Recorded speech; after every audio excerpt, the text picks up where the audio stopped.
actually is a teacher, Arabic and Islamic teacher. I did not choose to be an imam, but before, I was appointed as imam here at the Islamic Center by the World Islamic Law Society. I used to assume the works or duties of an imam.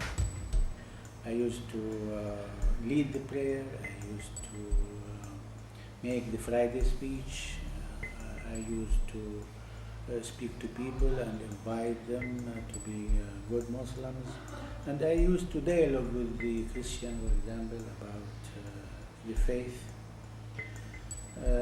That's why eventually I was chosen and appointed as imam.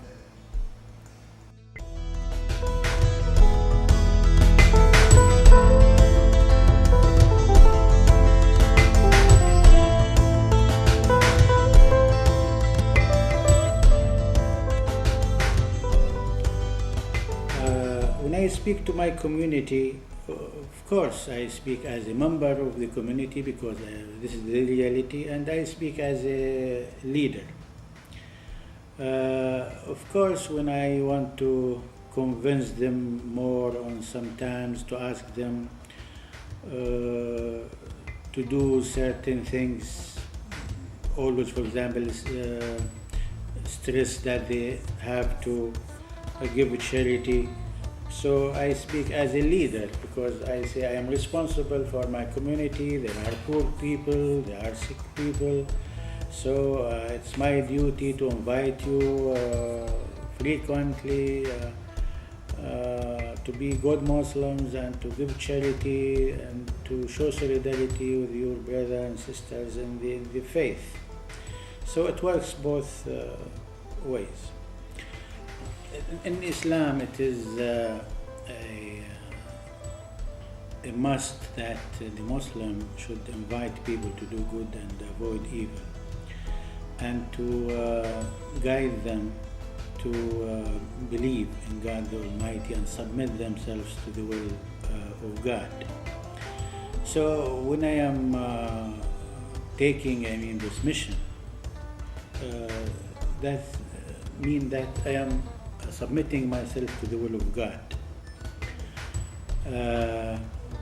It's my pleasure and my satisfaction that I call non-Muslims to become Muslims and call the Muslims to be good Muslims and to adhere to the teaching of God the Almighty and the teaching of Prophet Muhammad, peace be upon him.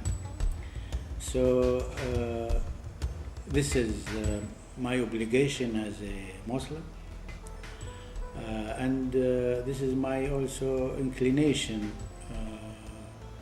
because I like to be a guide to people, and I am very happy when I find people listening to me and they are changing their bad ways and become good people. My mission is not only for Muslims, even for non-Muslims. For example, when I see somebody smoking, whether he is a Christian or a Muslim, I advise him to give up because this is harmful for him. Or when I see even a Christian who drinks alcohol, I also advise him to give it up because it's harmful for his health. So this is a duty from one side and satisfaction from other side.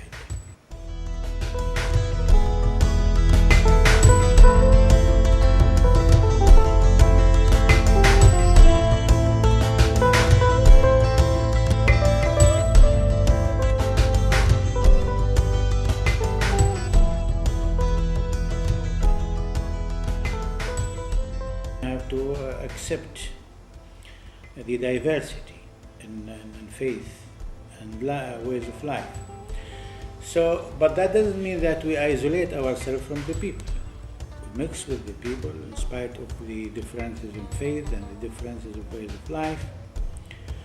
And we always try to speak to them and convince them to choose the right way.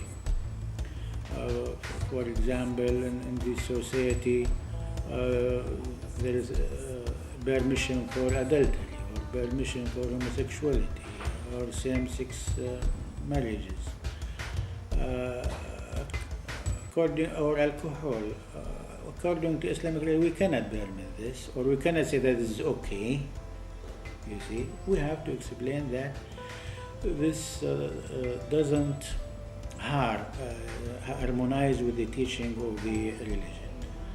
And we try to convince the people that certain ways are not good for them. They are against the religion. It's not only against the Islamic religion. Sometimes they go against even Christian religion or other religions, because there are much in common between the religions, especially the